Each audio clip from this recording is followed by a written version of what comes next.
Alors voici la seconde partie de ma conférence à Strasbourg.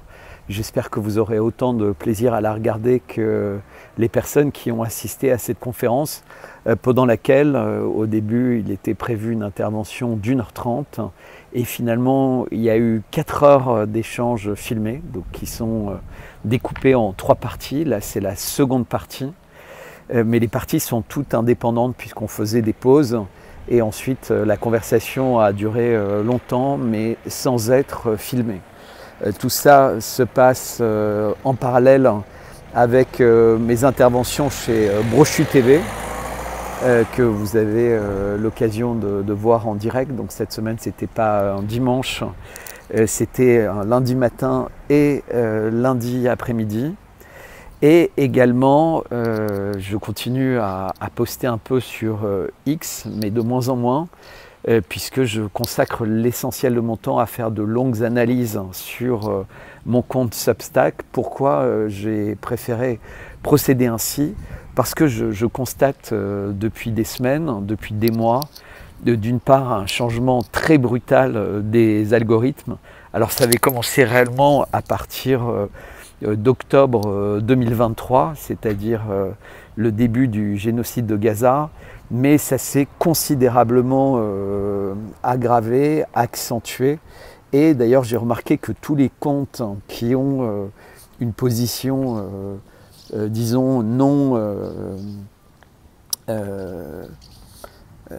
favorable, entre guillemets, à fermer les yeux sur les drames qui touchent le monde contemporain, et en particulier les drames qui touchent les Palestiniens, mais aujourd'hui également les Syriens, les Libyens et de plus en plus les Iraniens. Et bien tous ceux qui sont sur une ligne de conduite qu'on pourrait appeler humaine, aujourd'hui sont véritablement sanctionnés complètement par les algorithmes. Évidemment, moi je ne fais pas ce que je fais pour être favorisé par les algorithmes, même si je serais en droit d'attendre une égalité de traitement entre tous les comptes. Mais de toute façon, on a eu récemment le patron de YouTube qui expliquait en France par exemple comment certaines voix pouvaient être complètement éteintes, et c'est-à-dire que la personne n'est même pas shadowban. En fait, les algorithmes font que ces vidéos ne peuvent être vues que par les personnes qui ont l'habitude de les voir et ne deviennent jamais accessibles par des nouveaux profils. Donc évidemment, c'est très frustrant, mais c'est la règle du jeu parce que, comme j'essaie de l'expliquer très régulièrement, on est véritablement dans une 3e guerre mondiale, et c'est une guerre dans laquelle, évidemment, comme on voit à Gaza, il y a la famine, il y a la soif, on l'a vu avec le Covid, il y a les maladies, on le voit sur le front russo-ukrainien, il y a les missiles, les bombes, etc. Et vous constaterez d'ailleurs que les missiles fournis entre autres par la France ou par l'Angleterre, qui sont des missiles très coûteux et très précis, étonnamment ne visent quasiment que des zones urbaines, donc sont utilisés pour des actes de terrorisme. Est-ce que c'est une bonne pub ou pas pour nos pays? Qu'est-ce qui s'est passé aujourd'hui? Il y a eu une première conversation téléphonique où le Kremlin a confirmé que Vladimir Poutine avait pris au téléphone Emmanuel Macron. Donc on voit bien, pour tous ceux qui pensent qu'Emmanuel Macron est en perte de vitesse, c'est un personnage insignifiant. Eh bien, j'espère qu'à nouveau, vous allez comprendre, et peut-être également avec la suite de cette conférence, que ce n'est pas du tout le cas. Ce n'est pas un personnage insignifiant. C'est malheureusement un personnage qui est complètement incontournable. Et aujourd'hui, par exemple, entre mes lettres, etc., je lisais un peu les documents du dossier que j'appellerais le dossier Brigitte, hein, cette fameuse plainte qui a touché plus d'une trentaine de personnes. Je ne vais pas rentrer dans le détail, mais on voit bien également à quel point le système n'est pas du tout en panique. C'est une forme de force tranquille. Et vous observerez d'ailleurs sur les réseaux que pratiquement plus personne n'ose évoquer ce sujet de peur de faire partie d'une autre charrette. Donc on a bien l'autocensure qui est passée par là. Et donc on voit bien cette capacité en fait à éteindre d'une manière ou d'une autre toutes les résistances. Alors moi je continue à essayer de faire des analyses qui correspondent à ma manière de voir et d'appréhender la situation. Comme je l'ai dit avec Karl Brochu, mais je l'ai souvent dit ici, tout ça ne plaît pas forcément aux petites affaires des marchands du temple, qui sont souvent beaucoup moins regardants sur une rigueur d'analyse. Et je ne dis pas ça pour me flatter, je dis ça juste parce que c'est important d'être toujours très attentif à ce qui est montré. Voilà, vous pouvez me contacter à bertrand@55bellechasse, bertrand@55bellechasse, ou rejoindre ma lettre Substack sur substack.com, SUBSTACK. À très bientôt, merci beaucoup. Alors voilà, je vous invite vivement à découvrir ma dernière lettre Substack. C'est rare que je parle si spécifiquement d'une lettre, parce qu'elle est le fruit d'un très très long travail et démontre, comme vous allez le voir, un lien vertigineux, un lien intime, un lien indélébile entre Emmanuel Macron et François Mitterrand. Je n'en dis pas plus, je vous invite à aller sur mon Substack, substack.com, SUBSTACK. Ceux qui ne connaissent pas, c'est une lettre par abonnement. Vous avez la possibilité de demander un abonnement gratuit. Contactez-moi à bertrand@55bellechasse.com. Vraiment, je vous invite à découvrir. De toute façon, comme je l'explique régulièrement, c'est bientôt uniquement sur Substack que je communiquerai, parce que je trouve que sur les autres médias, il y a de plus en plus de violence, de plus en plus de médiocrité, de plus en plus de superficialité. Et ça, franchement, je ne supporte pas. Je ne me suis pas engagé à être un journaliste citoyen pour passer mon temps à être un éboueur, à être quelqu'un qui est dans le marécage pour essayer d'échanger et de construire une compréhension qui m'a l'air honnête, qui m'a l'air fiable du monde contemporain, avec des personnes qui ne veulent absolument ni écouter, ni se dire que finalement les choses sont peut-être un peu différentes de ce qu'elles pensent, par exemple aussi avec Emmanuel Macron, puisque la grosse nouvelle de la journée, c'est que le Kremlin vient de confirmer qu'Emmanuel Macron et Vladimir Poutine se sont parlé, ce qui montre que Emmanuel Macron n'est pas une quantité négligeable. Poutine n'a pas le temps. S'il a accepté de parler à Emmanuel Macron, c'est qu'il est obligé, il considère qu'il n'a pas le choix, que c'est un personnage qui est devenu totalement incontournable, et je pense qu'il a voulu se rendre compte un peu de l'évolution de la situation. Je ne me fais guère d'espoir. On a un président bien plus puissant, bien plus inquiétant que la plupart ne veulent l'imaginer, et cette conférence à Strasbourg permet évidemment de l'illustrer également. Je vous souhaite un bon visionnage, merci de vos commentaires, merci de vos partages, et merci pour ceux qui ont décidé de me soutenir dans ce travail, et bien de continuer à le faire, parce que j'ai plus que jamais besoin de vous, surtout que l'été commence, et je pense que l'été sera plein de surprises, et donc c'est important d'avoir des personnes qui veillent et qui continuent sans cesse à vous alerter avec fiabilité, avec droiture et avec rigueur. Voilà, bon visionnage. Alors, dans la première partie, ce que j'ai essayé de partager avec vous, c'est que les prophéties, elles ont l'air, les prophéties qui annoncent l'arrivée de la bête de l'événement, elles ont l'air de ne pas être que dans la bouche d'Emmanuel Macron. Parce que je vous rappelle quand même qu'Emmanuel Macron a dit « la bête arrive, la bête est là ». Il a aussi dit ce serait quand même mieux de pouvoir tout détruire, parce qu'après c'est plus facile de reconstruire, etc., etc., etc. Donc il y a des milliers de petites phrases, fille naturelle de la République, il faudrait quand même que je sois vraiment machiavélique pour avoir eu ça en tête. Vous savez, cette émission où même les journalistes lui disent « mais c'est quoi ce sourire que vous avez eu en disant ça ?» Enfin, tout est surréaliste en fait. Mais le plus surréaliste avec Emmanuel Macron, et ça c'est la transition, parce que j'avais gardé ça, c'est son portrait officiel de président de la République. Tous les présidents de la République, en France et dans les autres pays, font un portrait officiel d'eux, et après ce portrait est affiché dans un certain nombre d'endroits, voilà, les mairies, etc.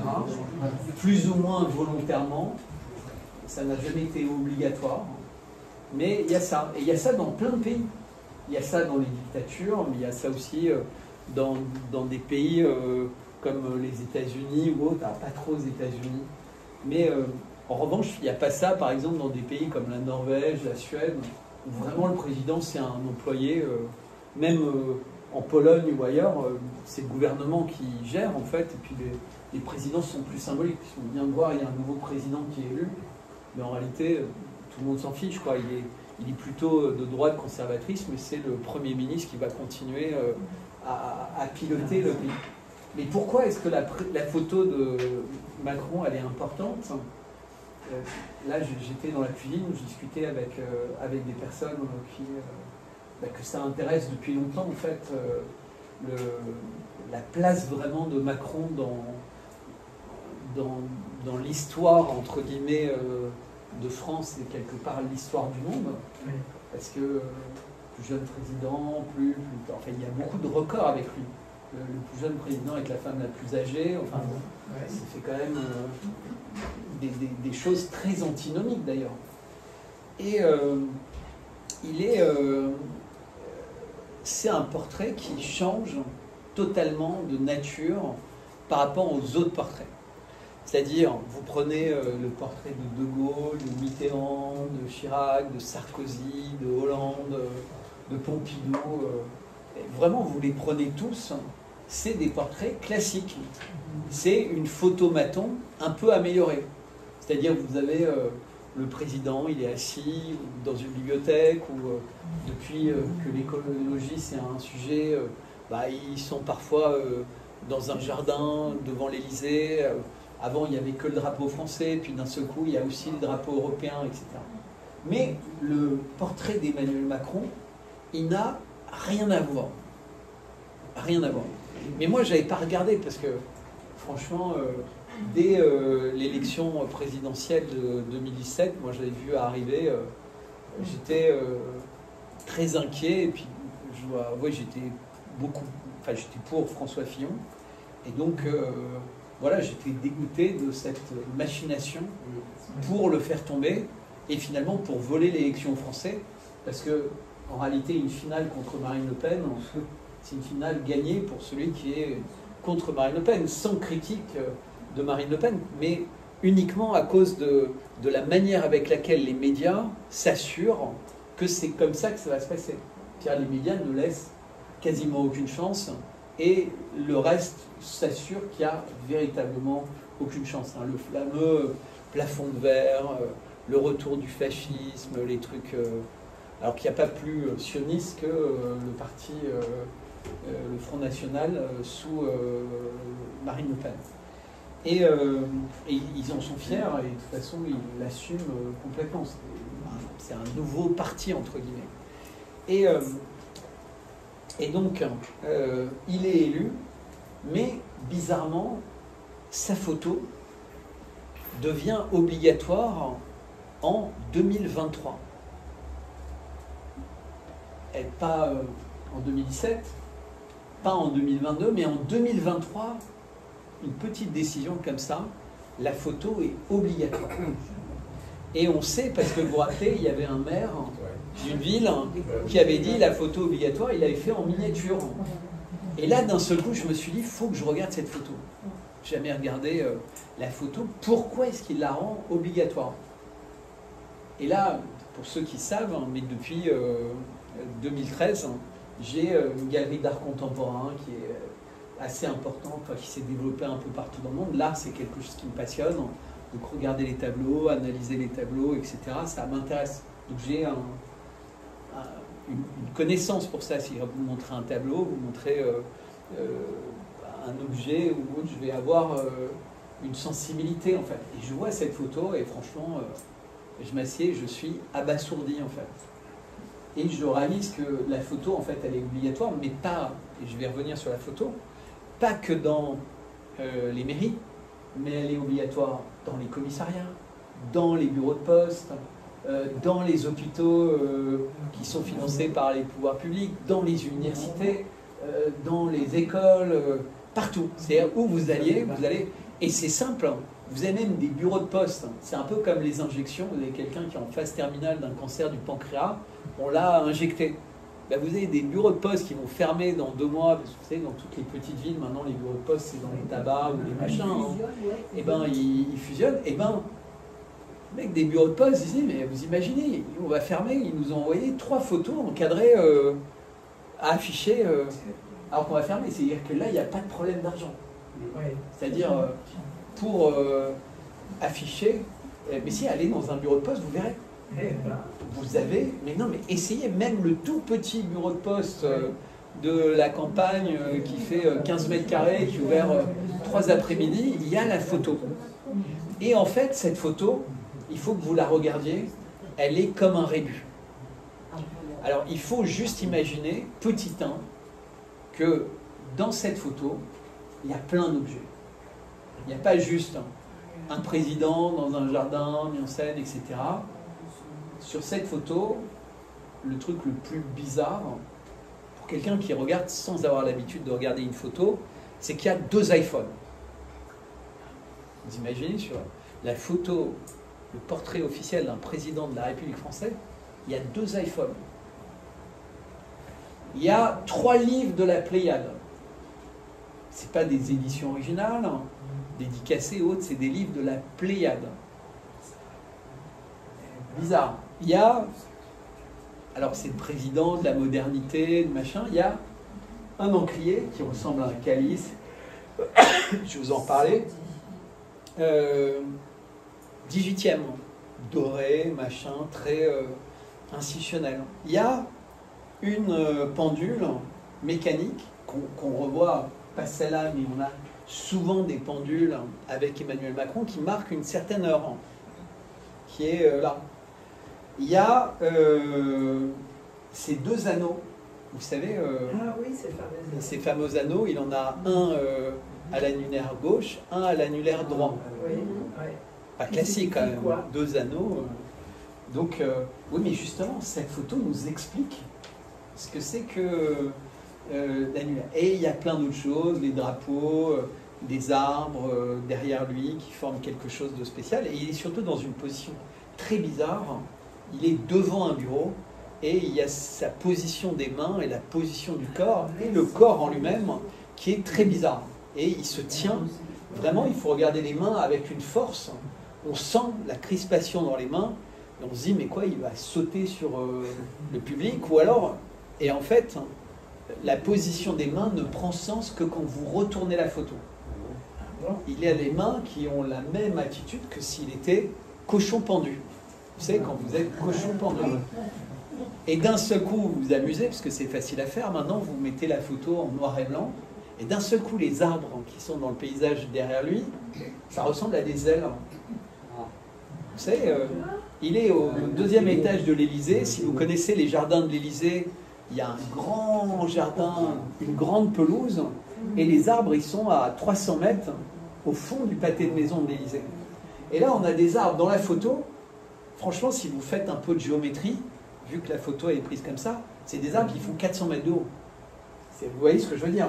C'est-à-dire pour que les arbres ils dessinent ça dans la fenêtre, il faut que, puisque ça ne peut être que des arbres au bout du jardin, puisque quand vous êtes à l'Élysée, il y a des arbres de côté, mais ce n'est pas des grands arbres, mais des arbres au fond.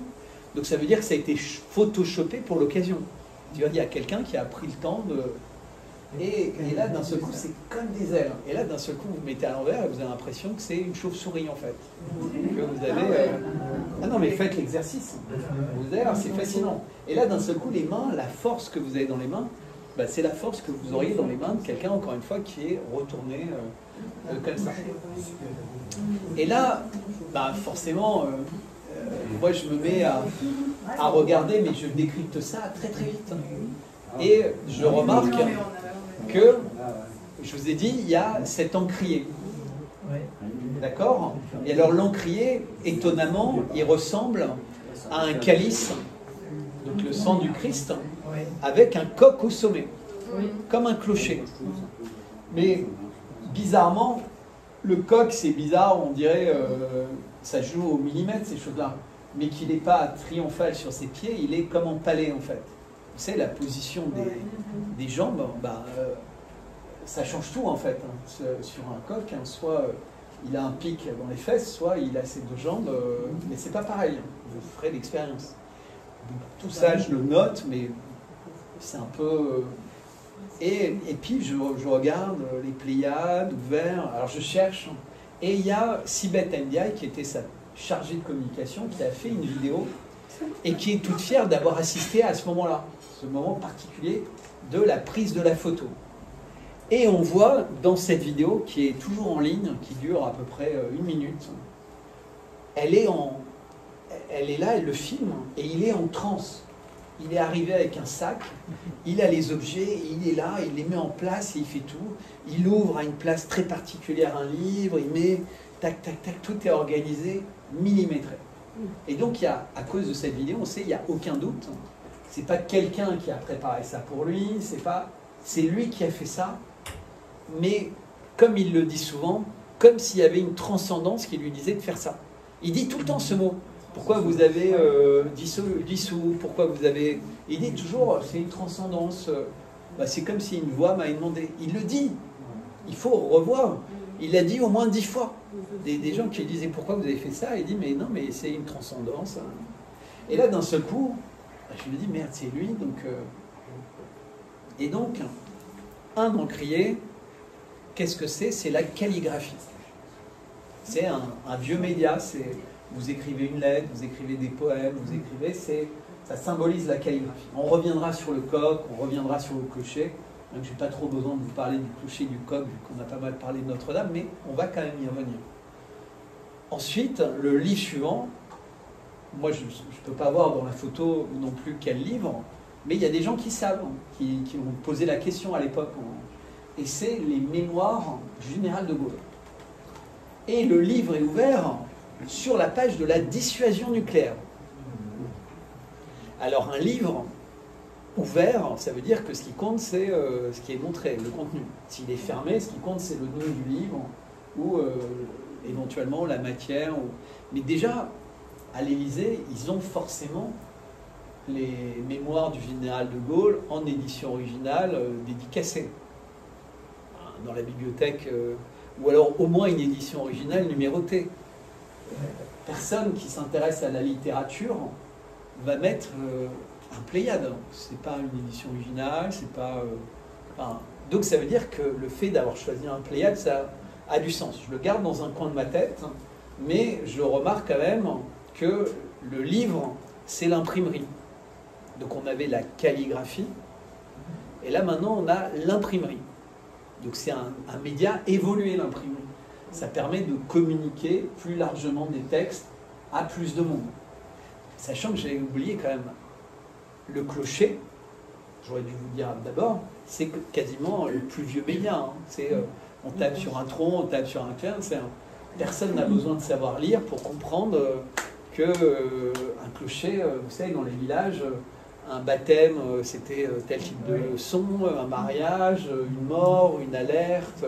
Les gens, ils peuvent être illettrés comme vous voulez, ils savent, tout le monde doit rentrer dans le château à l'abri. Enfin, ça fait très longtemps que les cloches servent à ça. Et les cloches, d'ailleurs, dans un pays comme la France, les églises et les cathédrales, elles étaient placées pour qu'en fait, vous puissiez faire sonner une église dans le nord de la France, et en 1 heure, vous avez le même signal qui arrive dans le sud de la France, comme un système de Morse. C'était à ça que ça servait. Vous pouviez avoir la mort d'un évêque, ça allait beaucoup plus vite que les chevaux qui venaient vous donner le truc, puisque vous aviez l'info qui circulait juste avec les cloches. Vous savez, quand le pape meurt, vous aviez toutes les cloches qui sonnaient et les gens comprenaient qu'il s'était passé quelque chose. Ils n'avaient pas besoin d'avoir l'information, ils savaient qu'il y avait eu ça qui se passait. Vous avez tac, tac, tac. Et là, c'est là qu'arrivent les deux iPhones.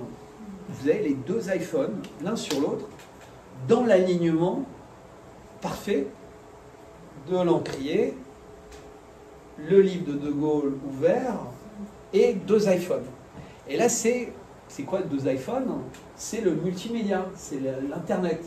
Donc vous avez le clocher, vous avez l'écriture, vous avez l'imprimerie et vous avez le multimédia. Et c'est pas une coïncidence que ce soit aligné, parce que vous n'avez pas mis juste à cet endroit, dans cet alignement sur une photo, deux iPhones pour... il n'a pas mis des téléphones Alcatel, il n'a pas mis des téléphones...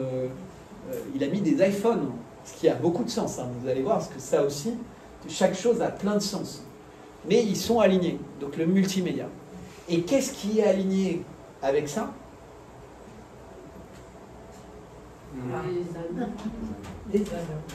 L'anneau. Et si vous vous rappelez le Seigneur des Anneaux, le machin, mais surtout cette phrase de Yuval Hariri, un peu le bras droit de Schwab, qui est l'ancien patron du World Economic Forum, qui disait un jour, dans un simple anneau, on aura le contrôle d'une intelligence artificielle, de quelque chose de si puissant, qu'on aura le contrôle de l'humanité. Et Macron nous le dit dès cette photo. Il nous dit, là j'ai quelque chose qui est l'étape suivante après le multimédia. Après l'iPhone, il y a mon anneau. Ah, non mais, vous avez l'habitude de faire des mots croisés ou des jeux de société. Quand vous avez des trucs qui s'alignent comme ça, c'est mathématique, hein. Ça, puis ça, puis ça, puis ça. À moins de refuser la logique élémentaire de ce que vous avez devant les yeux, voilà, il faut l'accepter. C'est pas du tout une coïncidence, et tout ça est dit par ailleurs par d'autres personnes.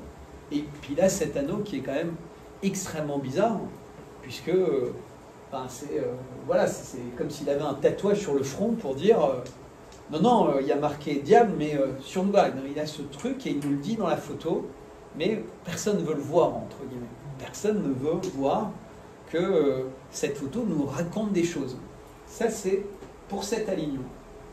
Et là, il y a un truc très bizarre, c'est que quand vous prenez la photo, les iPhones, ils sont retournés du côté de l'écran. Et l'écran, c'est comme un miroir, l'écran d'un iPhone. Et qu'est-ce qui se reflète sur l'écran de l'iPhone, pile poil? Le coq. Le coq, il est reflété sur l'écran de l'iPhone. Mais il n'est pas reflété, parce que l'image dans un miroir, c'est l'inverse. Vous savez ça? Donc quand vous êtes un coq, l'inverse du coq, c'est la poule. Et effectivement, si vous regardez l'image, et franchement vous allez voir, c'est incroyable, il n'y a plus de pattes, c'est comme si la poule était en train de couver un œuf au bord de l'iPhone. Il n'y a plus de pattes, elle est vraiment en train de couver. Un œuf avec deux iPhones, c'est 9, 11 ans. Non mais c'est quoi un iPhone? C'est un objet de métal et de verre. Quels sont les deux objets de métal et de verre identiques qui se sont couchés sur Terre? Les tours jumelles. Ça s'est passé quand? 9, 11.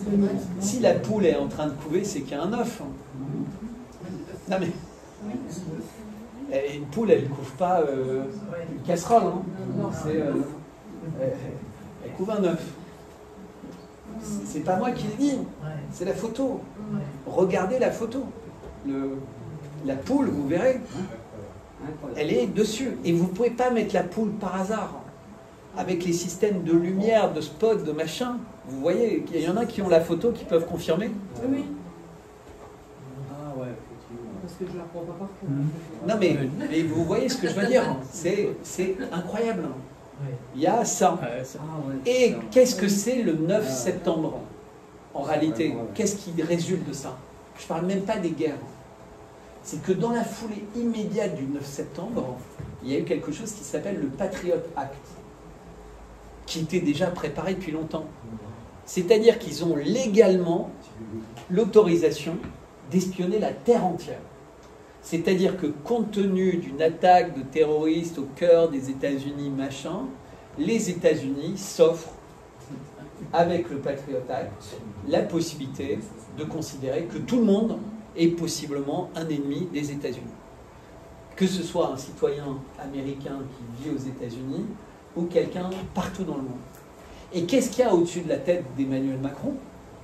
Des nuages. Mais regardez. Et c'est quoi les nuages? C'est le cloud. Et qu'est-ce qu'il y a dans le cloud? La mémoire de toute l'humanité. Et donc, lui, en fait, qui nous dit tac, tac, tac, tac, tac, il nous dit, voilà, j'ai la maîtrise, en fait, du cloud.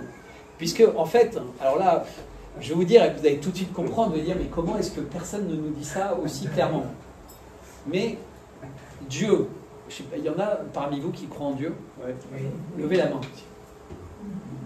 Bon, il y a pas mal de gens qui croient en Dieu, voilà.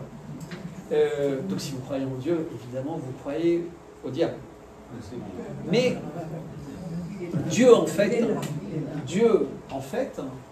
la seule et unique chose sur Terre pour lequel il n'a aucun contrôle, c'est l'intelligence artificielle. C'est le domaine dans lequel il n'a pas la main. C'est pas humain, c'est pas organique, c'est pas lui qui l'a fait, c'est pas lui qui sait quelque chose. Ah non, non, demandez-lui. Il vous dira, là, je peux rien faire en fait. Il n'a pas le contrôle puisqu'il n'y a pas d'âme dans une machine. Il peut y avoir une forme d'intelligence, il peut y avoir une mémoire, il peut y avoir une puissance de calcul, il peut y avoir tout ce que vous voulez, il peut y avoir de l'humour, il peut y avoir tout ce que vous voulez, mais il ne peut pas y avoir d'âme. C'est impossible. Parce qu'on ne conçoit même pas pour nous ce que ça veut dire. Alors vous imaginez à programmer l'âme, or c'est la clé, l'âme. Alors je ne vais pas rentrer dans la mémoire de l'eau, je ne vais pas vous faire tout le truc, hein, on le fera une autre fois ou dans les questions-réponses. Mais donc c'est un lieu qui est le lieu du diable en fait. C'est le levier du diable, c'est l'intelligence artificielle. Et tout le monde le dit là en ce moment. C'est-à-dire, vous avez plein de gens qui quittent ces boîtes-là en disant, comme les gens qui sont à Genève, vous savez, au synchrotron, on essaie d'aller dans l'infiniment petit, et tous ces gens-là disent, mais on est dans l'incantation du diable en fait. C'est exactement la biologie synthétique, ce qui s'est passé avec le Covid, l'intelligence artificielle. Et je ne vous dis pas tout ce que ça peut faire, ça peut faire que les gens se suicident, ça peut faire que les gens changent d'avis sur des choses de façon infinitésimale. Et je vais vous expliquer ça, vous allez bien comprendre. Si vous êtes marin, est-ce qu'il y en a parmi vous qui sont marins? Non mais alors je vais essayer de vous expliquer très simplement. Quand vous êtes dans un bateau, et vous suivez un cap, vous voulez aller de Brest à New York, c'est faisable, c'est en face. Vous êtes à Brest, ça attaque, vous prenez. Donc vous savez, sur une carte, vous avez les vents, les machins, donc vous avez, mais si vous êtes dans un paquebot, à la limite, c'est facile. Vous prenez un cap, vous mettez le moteur, bon, il y a les courants qui peuvent vous faire un peu dévier, mais voilà. Donc, si vous suivez bien votre cap, vous allez arriver à destination. Si vous faites une grosse erreur de navigation, vous allez voir la grosse erreur. Et le lendemain, vous allez vous dire, bah non, le soleil est là, il devrait être là, donc je me suis planté, et vous reprenez le cap direct quand vous faites une grosse erreur. Mais si vous faites une toute petite erreur, eh ben vous allez pouvoir, pendant des jours et des jours, être sur le chemin d'une petite erreur. Mais vous ne savez pas, le jour où vous réalisez que vous n'êtes pas du tout là où vous devez être, vous ne savez pas depuis quand vous le faites. Donc, vous savez, les nœuds, c'était pour savoir la vitesse à laquelle vous alliez. Vous aviez une corde avec des nœuds, et il y avait un truc à l'arrière, et vous jetez, et puis vous saviez dans un sablier combien de nœuds vous aviez fait. C'est ça la vitesse pour un bateau. Donc vous saviez le cap, vous saviez la vitesse, et donc vous saviez où vous étiez. C'était ça le journal de bord d'un bateau. Donc quand vous vous plantez, ben, vous pourriez revenir à peu près en arrière en disant je me suis planté depuis 4 jours, j'allais à telle vitesse, j'étais sur... Et vous dites, bah, tiens, je me suis planté de là, comme je me suis planté de ça, je suis là, mais je devrais être là, et donc vous revenez au bon endroit. Mais si vous ne savez pas depuis combien de temps vous vous trompez, ben, vous ne pouvez pas corriger votre erreur, puisque vous ne savez pas où vous êtes, puisque vous êtes légèrement trompé. Mais légèrement trompé, si vous vous trompez d'1 degré, de navigation, de boussole, parce qu'elle est tombée, votre quartier maître ne vous l'a pas dit, et ça l'a un peu voilé, il a eu peur de se faire engueuler, et vous êtes au mauvais endroit. Ben, c'est pareil avec tout ce qu'on vit en fait. C'est-à-dire qu'à chaque fois qu'on fait un petit compromis avec la vérité, à chaque fois qu'on se laisse convaincre par un média qui vous dit des conneries, on continue à les écouter, vous savez, ils disent de temps en temps 90% des choses vraies. Mais 10% c'est faux. Mais à cause de ces 10%, ils ne cessent de vous emmener ailleurs que là où vous devriez y aller. Parce que le mensonge, en fait, ou la fausse vérité, ou l'oubli c'est l'outil du diable. Donc tous les gens qui font sans cesse des compromis, moi, parfois j'ai des gens qui me disent « mais t'es pas sympa, tu les critiques eux, ils font quand même des choses bien. » Mais c'est les plus dangereux. Quand vous écoutez des gens qui mentent tout le temps, vous ne les écoutez pas parce que vous savez qu'ils mentent tout le temps. C'est comme quand vous êtes dans un bateau où vous avez fait une grosse erreur de cap. Bah, vous écoutez un sacré menteur, vous ne l'écoutez pas tellement. Vous corrigez tout ce qu'il dit immédiatement parce que vous savez que c'est un sale menteur. Mais quelqu'un qui ne ment qu'un tout petit peu, vous ne vous méfiez pas. Et c'est comme un bateau, il vous emmène à l'inverse de la direction qui aurait dû être à la vôtre, mais tout doucement. Tellement doucement que pendant des années, vous vous laissez convaincre, et après vous vouliez aller à New York et vous vous retrouvez à Buenos Aires. Vous dites, mais putain, je suis déjà de l'autre côté de... J'ai passé le Cap Horn en croyant que j'étais dans... Enfin, vous savez... mais parce que c'est ça qui se passe. Et c'est pour ça que Jésus, c'est pour ça que je vous demandais qui croyait, il se bat, la seule fois où il se bat, c'est contre les marchands du temple. Parce que c'est ceux qui trahissent en fait. Ils sont là, ils ont l'air sympas, ils sont autour du temple, ils donnent de la vie, ils donnent de l'animation, vous avez l'impression qu'ils sont dans votre camp, ils sont un peu malheureux, ils font des sols, ils font des phrases drôles, des machins. Mais en fait, ils pervertissent le lieu en fait, dans une résistance. Vous imaginez si vous êtes dans un réseau de résistance. Tous ceux qui vont jouer un peu avec la vérité, avec l'honnêteté, ils vont faire mourir tous les membres du réseau. Automatiquement. Le mec, qu'on voit que c'est un truand, il va se faire buter direct, il sera écarté du réseau, ou il va être utilisé comme un agent double. On va lui faire croire ça, et puis en fait... mais tous ceux qui subtilement sont là, mais pas forcément parce qu'ils sont méchants, juste parce qu'ils ont envie de gagner plus d'argent, parce qu'ils n'ont pas envie de se faire emmerder. Ah, tu comprends, ça, moi, ces sujets-là, je ne peux pas en parler. Ah non, mais Scholler, il parle d'eschatologie, il parle de diable, il parle de machin, il a pété les plombs, et surtout, il ne faut plus l'inviter, il est très dangereux. Puis tout le monde se passe le message. Moi, je m'en fous, parce que je n'ai pas du tout envie d'être complice avec ce système. Mais il faut vraiment en avoir conscience, parce que parfois, on se dit... Non, mais ils sont quand même pas mal, je les aime bien. Mais ces gens que vous aimez bien, quand vous les écoutez parler de la baffe de Macron à Hanoï, ils vous ont tous dit la même chose. Regardez, ils se sont battus, ce mec c'est une lavette, il se fait battre par elle. Mais tous vous l'ont dit, regardez, vous vous rappelez ce qu'on vous a dit de ça? Personne ne vous a dit, c'est un coup monté. Ils ont tous même expliqué que ça ne pouvait pas être un coup monté. Parce qu'ils ont continué à se disputer dans l'escalier. C'était la preuve que ce n'était pas un coup monté. Que si ça avait été un coup monté, ils auraient fait semblant de se rabibocher, etc. Mais non, c'est parce que c'est parfait leur truc. Ils attendent que la porte s'ouvre. Vous croyez qu'une prof de théâtre et son élève de théâtre, président d'une puissance nucléaire, etc., ils attendent que la porte soit grande ouverte pour se battre juste devant là. Enfin, franchement, si vous avez envie, vous prenez la personne, vous n'êtes pas juste dans l'axe de la caméra pour faire ça. Juste ça, ça suffit. Ben, moi, j'ai cherché quelqu'un qui disait que c'était pas un coup monté, que c'était vrai, enfin que c'était une mise en scène complète. Je n'en ai pas trouvé. Vous en avez trouvé? Tous les gens qui ont parlé de ça ont dit ça, c'est le vrai visage de Macron, c'est un mec minable. Parce qu'en fait, ça rassure tellement de se dire qu'il est minable. Parce que s'il est minable, on peut le battre.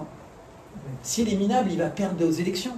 S'il est minable, il faut s'intéresser aux campagnes électorales. S'il est minable, il faut trouver des arguments économiques, des arguments. Alors vous allez voir des émissions, des nouvelles chaînes qui se créent pendant 10 heures par jour. On va faire des émissions, on va vous parler de trucs qui n'ont aucun intérêt, qui sont là juste pour occuper.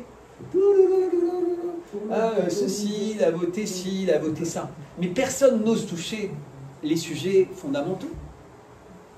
L'euthanasie, c'est effleuré parce qu'il y a des bonnes raisons.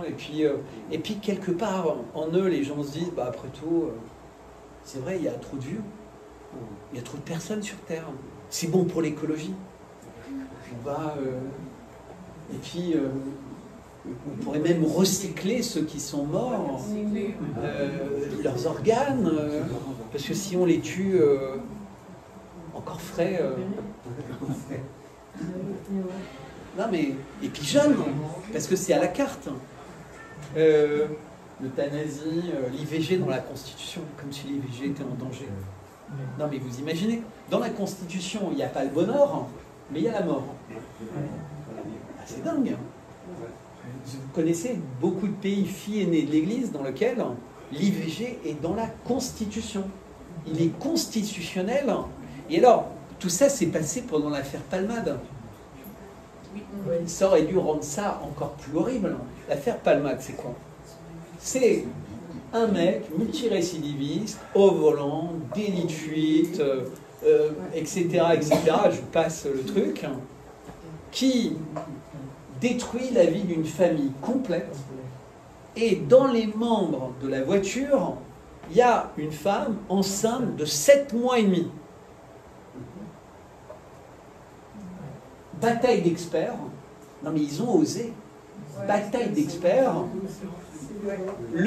Il n'y a jamais eu de bébé, il n'y a jamais eu de mort, parce qu'en fait, il n'a pas respiré.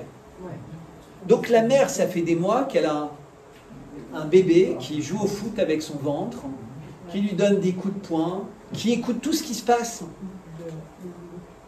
qui partage le repas, qui partage les émotions, qui est un être vivant. C'est-à-dire, on ferait une césarienne à cette maman, on sort, ça fait 1 mois et demi que ça ne pose aucun problème, pratiquement dans tous les pays du monde, avec un peu de... il va vivre. Eh bien non, en France, en 2025, où on sait sauver les bébés de trucs prématurés à partir de 5 mois, eh bien un bébé de 7 mois et demi, voilà, genre, madame, on vous a crevé un bouton de pu. De quoi vous plaignez? Non mais vous imaginez, c'est le double ou triple meurtre. Ils sont défigurés, handicapés, ils ont perdu un enfant, ils ont peut-être repeint les champs, ils ont acheté les lits, ils se demandaient le prénom qu'ils allaient faire, ils sont détruits. Il n'y a pas eu de meurtre, il n'y a pas eu de mort, il n'y a rien. Donc, bracelet électronique, quelques mois, on recommence, etc. Circuler, il n'y a rien à voir. Mais c'est ça notre société. Parce qu'on est dans un monde qui est laïque. On est dans une société qui est laïque mais judéo-chrétienne. Et qui va inscrire dans la loi, bientôt, l'interdiction de critiquer l'État d'Israël. Ah non mais c'est en cours. Il faut regarder le projet de loi qui est en ce moment en train d'être affiné au Sénat. Parce qu'évidemment, les sénateurs de droite qui contrôlent encore le Sénat, ben, vous regardez où ils sont élus principalement, hein, vous regardez la mairie de Nice, vous regardez les drapeaux qui sont accrochés sur la façade, etc. Vous allez bien comprendre. Eh bien, comment ce projet de loi il est en train d'être rédigé? Il est en train d'être rédigé d'une façon qui est fascinante, c'est-à-dire qu'ils ont pris tous les procès où des personnes étaient attaquées pour antisémitisme, où les gens s'en sont sortis. Dieudonné, machin, etc., etc. Et la loi, en fait, elle va rendre impossible que ça puisse se passer la prochaine fois. C'est-à-dire, vous prenez tout ce qui, entre guillemets, a permis à des gens d'échapper, et voilà. Et la loi Schiappa, elle a fait la même chose. C'est-à-dire qu'aujourd'hui, vous contestez quelqu'un. N'importe qui. Quelqu'un qui fait mal et qui est puissant, et vous devenez un lanceur d'alerte. Et vous alertez les gens sur les méfaits de cette personne. Eh bien, exactement comme quand quelqu'un vient cambrioler chez vous, il tombe, il se pète la jambe. Eh bien, vous allez être au procès, contre vous. C'est-à-dire que la loi Schiappa, qui était censée, on a une experte là, Eva, mais c'est vrai, elle est censée protéger les gens qui étaient faibles, les enfants sur Internet, qui sont harcelés, qui sont diffamés, qui sont détruits. Et en fait, cette loi ne fait que protéger les puissants pour empêcher quiconque d'oser les emmerder. C'est-à-dire maintenant, il y a une loi qui fait que vous écrivez un tweet sur Brigitte Macron, par exemple, ou vous retweetez, ou vous commentez, et ça ne plaît pas, bah vous avez à 6 h du matin la police qui vient vous mettre les menottes. Et c'est pas une blague. J'en sais quelque chose. Puisque je les ai eus à 6 h du matin, chez moi. Mais même eux, même les policiers ne savaient pas pourquoi. Enfin, ils savaient pourquoi ils étaient là, mais ils ne savaient pas comment on avait pu leur donner cette instruction. Puisqu'en fait, ça faisait 6 mois qu'ils étaient en train de me suivre, de lire tout sur moi. Jamais de méchanceté, jamais d'insultes, jamais de diffamation, jamais de rien, mais des questions sur des sujets importants. Quand des millions de personnes se posent la même question et qu'il n'y a rien qui est apporté pour que le débat s'arrête, voilà, moi si quelqu'un me dit quelque chose sur moi, ou sur ma famille, ou sur machin, bah, je dis je suis désolé, il n'y a plus de photos, il y a eu un incendie, mais voilà, croyez-moi, moi j'ai des amis de toutes les périodes de ma vie, où j'ai des personnes qui peuvent être des cautions morales. Là, rien. Rien. C'est le néant. Il y a un être, mais il n'y a pas de naître, N-A-I-T-R-E. On ne sait pas. C'est comme s'il y avait un mur, et tous les gens qui ont essayé d'aller d'un côté du mur, ils n'ont rien trouvé. Mais dire ça, c'est un crime. Vous imaginez? Vous êtes dans un pays qui est membre du Conseil de sécurité de l'ONU, qui décide de livrer des missiles à des pays en guerre, contre des pays avec lesquels on n'est pas censé être en guerre, etc., etc. Et on n'a même pas le droit de se poser la même question que s'est posée un psychologue italien il y a quelques années sur l'état mental d'un binôme aussi extravagant. Vous imaginez? Enfin, on nous a expliqué tout comme un conte de fées. C-O-N-T F-E-E-S. Alors que dans un monde normal, on devrait faire un conte C-O-M-T-T-E de fées F-A-I-T-S. Mais en fait, on nous apprend à n'aimer que les contes de fées, puisque eux ne veulent absolument pas dire la vérité. Et tous les médias, malheureusement, parce que parfois on me dit mais qui écoutez?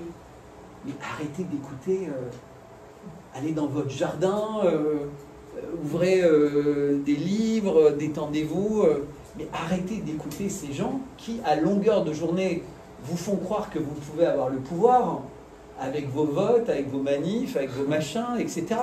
Mais c'est des conneries. Ils veulent juste que vous soyez captivés devant vos émissions. Ils veulent faire 200 ou 300 000 clics et machins. Puis ils vont vous expliquer qu'ils ont besoin de plus de journalistes et de plus de machins et plus de trucs. Et puis qu'ils vont gérer votre retraite. Votre retraite est en train de fondre. Donnez-moi votre argent. Moi, j'ai la solution.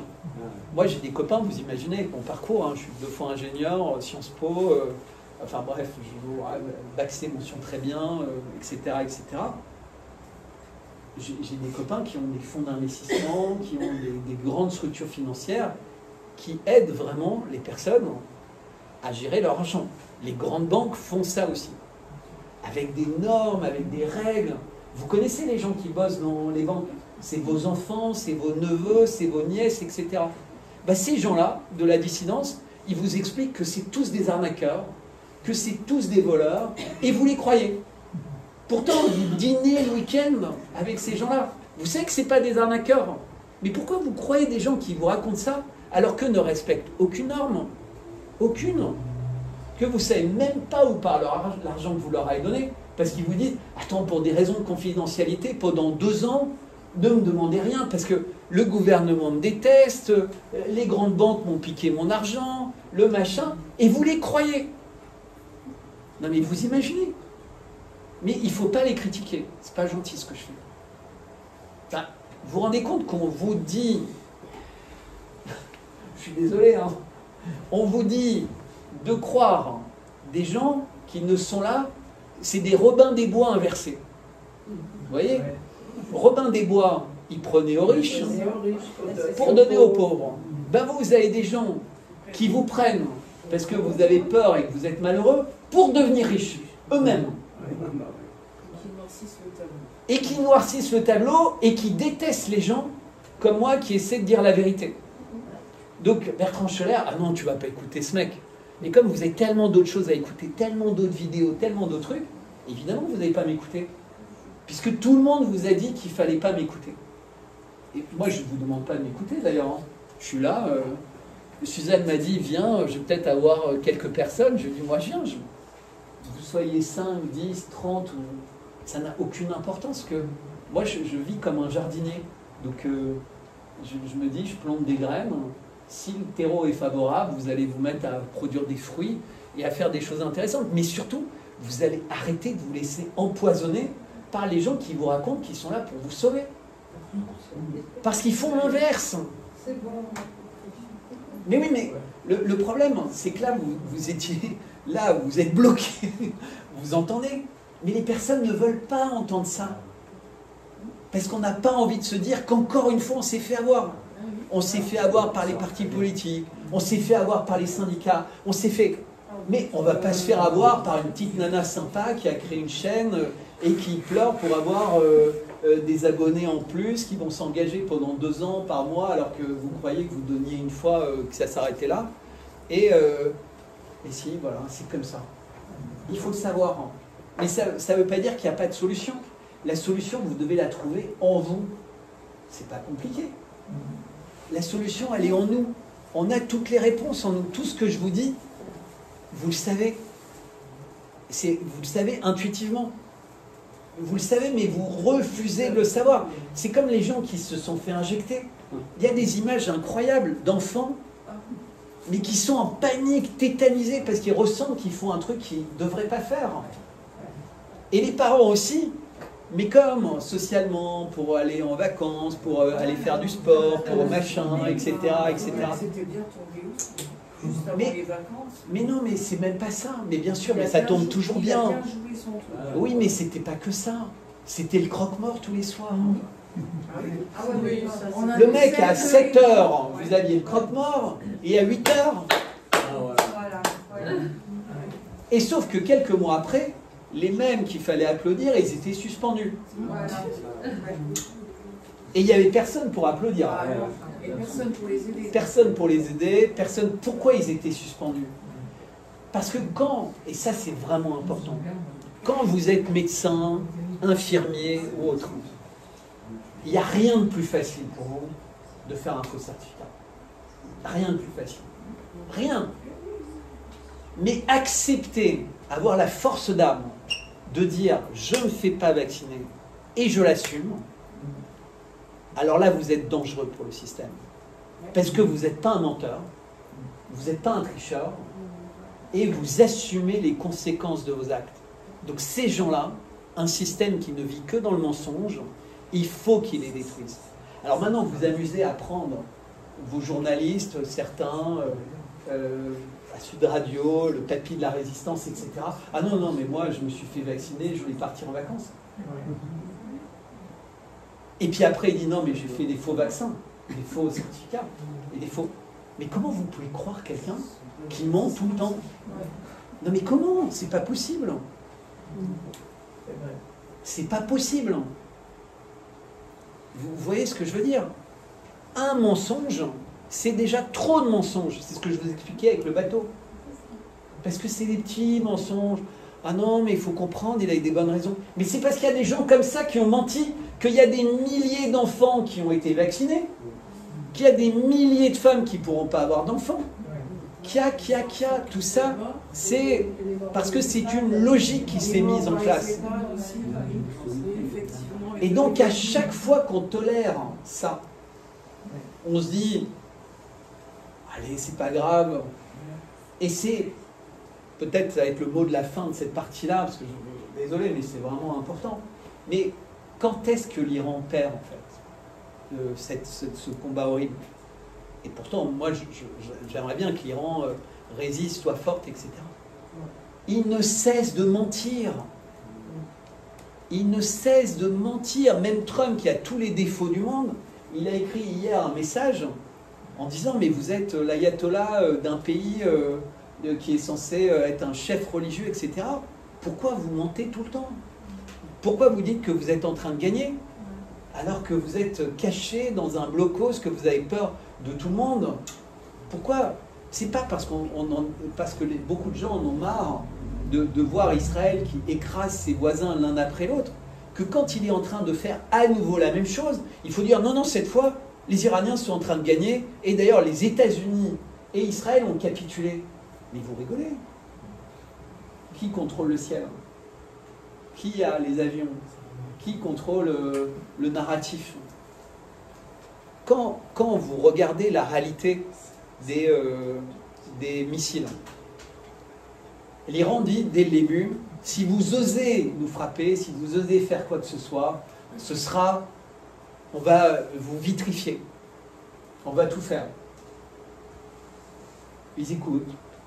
Il y a les manifestations, comme je vous dis, à New York, tout le monde tourne le dos.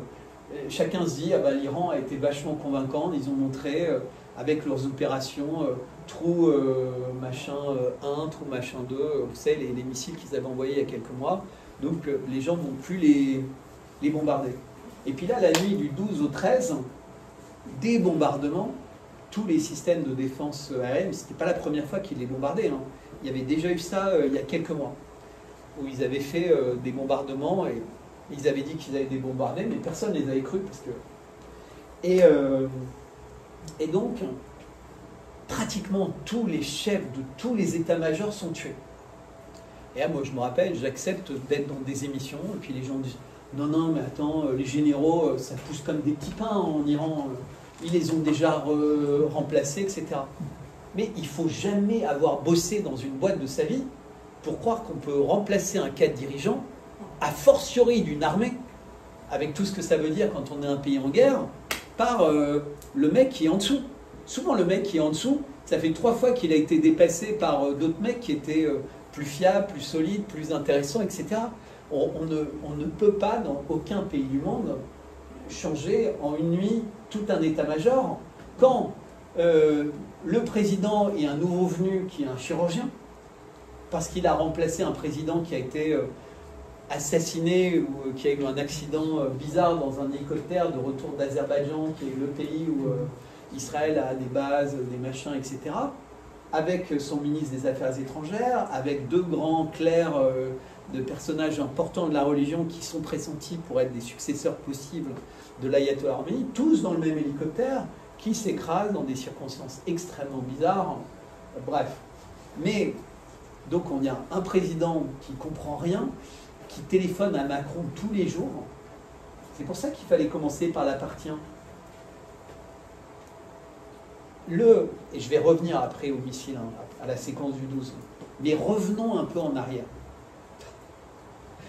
2020, Soleimani, le personnage le plus aimé en Iran par tout le peuple, c'est-à-dire religieux, moins religieux, etc. Tout le monde aime Soleimani. C'est le patron des gardiens de la révolution islamique. C'est le chef de l'armée, entre guillemets.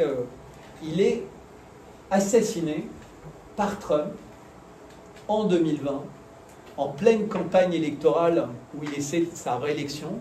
Et c'est un accord qu'il a. Il a donné Jérusalem comme pour l'ambassade des États-Unis, comme capitale, vous vous rappelez, etc. Et il donne Soleimani. Il ne comprend pas qui est Soleimani. Trump, il ne sait même pas sur une carte où est l'Iran. Et c'est pas une blague, hein, comme 90% des Américains. Il donne Soleimani. Mais qui est Soleimani? Soleimani, c'est lui qui a mis en place une stratégie essentielle pour la survie de l'Iran. Ça s'appelle l'arc Shit. En fait, il a remarqué qu'il y avait plein de pays qui encerclaient, entre guillemets, Israël, qui étaient des pays naturellement amis de l'Iran, qui étaient chiites. C'était le Liban avec le Hezbollah, c'était la Syrie avec Bachar al-Assad, un peu l'Irak, beaucoup l'Irak d'ailleurs, parce que la majorité de la population irakienne est chiite, mais c'était quand même un sunnite, enfin même pas sunnite, parce que il n'était pas sunnite, il était d'une autre variante Saddam Hussein. L'Iran, le Yémen et un peu Bahreïn, etc. Donc ça, c'était l'arc chiite. Et il disait, voilà, on n'aura jamais une aviation compétente face aux États-Unis ou à Israël, puisqu'on ne va pas pouvoir le développer avec les sanctions, etc. On pourra avoir des missiles balistiques, mais on ne fait pas une guerre, on ne gagne pas une guerre avec des missiles, ça coûte trop cher, à moins d'avoir, entre guillemets, des bombes nucléaires. Vous savez, un missile, ça va faire sauter un immeuble, ça va abîmer un pâté de maison, mais une grande ville comme Paris, c'est 20 000 pâtés de maison. Donc vous imaginez, avant que vous fassiez du mal à Paris, il faut que tous vos missiles soient assez modernes pour faire 2000 km et tomber précisément. Non, mais c'est ça les proportions. Ce n'est pas les images qu'on voit en boucle, où vous avez le même pâté de maison présenté de 100 manières différentes, avec les images exclusives du même pâté de maison. Enfin, vous voyez, en tout et pour tout, je crois qu'il y a eu 7 missiles qui ont atteint leur objectif. Donc lui dit, on a besoin de pouvoir tirer de plus près. Donc on va fournir des drones, des petits missiles au Hezbollah. On va aider, on va former l'armée syrienne. Donc c'est pour ça qu'en Syrie, il y avait plein de bases avec les gardiens de la révolution. On va aider l'Irak à se réorganiser. Et nous-mêmes, on va avoir des missiles de plus en plus rapides, de plus en plus précis, de plus en plus machin. Et le cas échéant, si jamais vraiment on sent qu'on a un danger, ben on shiftera notre programme, enfin on fera passer notre programme d'un programme civil, nucléaire, à un programme militaire, ce qu'a fait la Corée du Nord. Puisque maintenant, la Corée du Nord, qui était censée être le pays le plus diabolique du monde, etc., depuis qu'ils ont des missiles balistiques, des armes nucléaires, ils ne dérangent plus personne. Et c'est comme si, au contraire, le fait d'être un pays nucléaire militairement, bah, on ne peut plus raconter n'importe quoi sur vous, en fait. Parce qu'évidemment, ils n'ont pas envie d'utiliser ça. Personne n'a envie d'utiliser l'arme nucléaire. Donc pourquoi l'Iran, qui est le pays le plus civilisé de l'humanité, vous avez déjà vu dans des banlieues ou dans des affaires terroristes ou dans des machins, des problèmes d'intégration des Iraniens? Ils sont médecins, ils sont dentistes, ils sont poètes, ils sont musiciens, ils sont profs, ils sont... Ben, c'est des gens, où qu'ils aillent, tout le monde les adore. Ils continuent à lire des poèmes, Omar Khayyam, machin. Ils sont beaux, ils sont intelligents, ils sont cultivés, ils sont premiers de leur classe, Et nous, on les présente comme les personnes les pires du monde. Regardez les images du métro de Téhéran. vous comparez avec le métro de Paris, vous comparez, vous lui dites, mais c'est qui le pays civilisé entre les deux pays? Non, mais c'est des gens qui sont totalement différents de ce qu'on nous raconte. Totalement. Et donc, lui avait créé cette stratégie de l'Ark-Shit. Il est tué. Il y a des personnes qui le remplacent, quelqu'un qui s'appelle Uniforoucham, etc., et qui continue. Sauf que comme Israël vient d'attaquer Gaza, le Hamas, qui est dans un ghetto, sous blocus, sous machin, a subitement la possibilité, le jour de Kippour, de sortir avec 2000 mecs en sandales sur des vélos et de briser tous les systèmes de défense du pays le plus sécurisé, avec des caméras partout, des drones partout. Tout le monde a fait son service militaire et les mecs sortent, ils prennent des centaines d'otages, ils tuent des centaines de personnes. Il n'y a pas d'hélicoptère, il n'y a pas de chars, il n'y a pas de défense. Les services secrets, on ne sait pas à quoi ils servent. Et on découvre que l'Égypte n'a pas arrêté de dire attention, il y a un truc qui se prépare, etc. On découvre depuis qu'il y a même des documents qui décrivent parfaitement ça, qui ont été rédigés par les services israéliens. Même le nom de l'opération qui a été donnée par le Hamas, elle est écrite noir sur blanc dans des documents israéliens qui ont été écrits 5 ans avant. Les mecs, ils sont quand même cons, hein, les types du Hamas. Ils ont inventé le même nom que celui d'un document imaginé comme une possibilité d'attaque d'Israël par... Vous imaginez dans un truc comme ça, avec tous les drones, toutes les infiltrations, tous les traits, tous les machins, et il pourrait y avoir une opération qui implique des milliers de personnes qui est passée inaperçue. Et tout le monde y a cru. Depuis, il a viré son chef des services de renseignement parce qu'il a été prouvé qu'il était au courant. Il a viré tous les fusibles. Il continue à faire la guerre avec l'Iran, etc. Mais en réalité, ils s'en foutent parce qu'ils veulent le chaos, ils veulent le grand Israël. C'est totalement visible, mais c'est interdit de le dire. Donc, qu'est-ce qui s'est passé? Donc, ils commencent à faire le génocide de Gaza. Punition collective, l'eau coupée quasiment après quelques jours, alors que Gaza est complètement dépendant de l'eau qui arrive d'Israël, puisqu'il n'y a plus de possibilités communes avec l'Égypte. Merci la France qui a fait un mur de 15 mètres de frontière sous le sol, et par endroits 30 mètres, et c'est nous qui avons financé ça. Et qui avons, parce qu'on était bien avec l'Égypte, avec machin, donc évidemment c'est nous qui avons fermé, entre guillemets, la seule frontière avec un pays qui aurait pu fournir de l'eau, à manger, etc. Donc vraiment un ghetto, avec des maladies, avec de moins en moins d'endroits où vivre, des gens qui sont brûlés vifs quasiment tous les jours. Non mais regardez les images, amputés, brûlés vifs, sans médicaments, sans rien, mais ah non, on laissera les historiens dire si c'est un génocide ou pas. Donc 55 000 morts directs sous les bombes ou les balles, mais toutes les études sérieuses, elles disent qu'il y a 400 000 morts. De faim, de froid, de souffrance, de maladies mal soignées, d'infections, de machins, mais aussi les naissances. Vous aviez à Gaza 2 400 000 personnes, dont la moitié de femmes, donc peut-être 500 000 femmes en âge d'avoir des enfants. Le taux de natalité à Gaza, c'était de 4,5 enfants par femme. En 2 ans et demi, il est en dessous de 1,5. Donc ça veut dire que le manque à gagner, juste en termes d'enfants, il est de 50 000 enfants par an. Et ça, c'est des morts. C'est des enfants qui ne naîtront jamais. Et souvent, d'ailleurs, leurs mères ne pourront même plus donner d'enfants, parce qu'ils ont été injectés avec je ne sais pas quoi, etc. Parce que rien ne leur a été épargné. Hein. Je ne vous raconte pas dans quelle région du monde les vaccins ont été proposés en premier, et les mecs, ils n'ont pas d'eau, mais ils avaient le droit au vaccin. Non mais, c'est surréaliste. Et donc, on a cette situation de l'Ark-Shit.